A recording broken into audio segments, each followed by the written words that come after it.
عيد مبارك عيد ونكسن عيدا. بسم الله الرحمن الرحيم والصلاة والسلام على رسول الله سيدنا محمد وعلى آله وصحبه وسلم. كل عام وأنتم بالخير، كل عام وأنتم بالخير.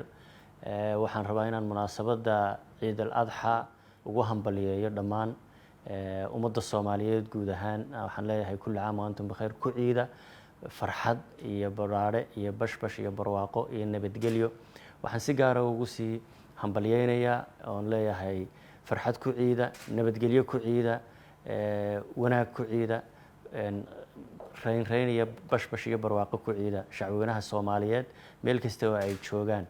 waxaan ilaahay ka baryayaa xilligan aynu ku jirno xanuunka safmarka ee COVID-19 oo aynu la tacaalnay wajigiisii iyo qaybtiisii ugu xooga badnayd, inaynu ka taxadirno oo aynu ilaalino inaanu inagu fidin oo aynu ilaalino dhakhaatiirta ay tilmaamaha ayna siinayaan, iyadoo aynu cibaadadana iyo farxadda iyo in la isu hambaliyeeyo aynu ka qayb qaadanayno.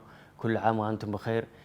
sanadkan sanadkiisa waxaan ilaahay ka baryayaa in ummadda Soomaaliyeed nabadgelyo iyo barwaaqo iyo horumar iyo dowladnimada Soomaaliyeed oo adkaata oo hana qaada oo horumar gaadha oo inagu simo. nabadgelyada qof kasta ku nool, dowladnimada qof kasta u baahan oo ku nool.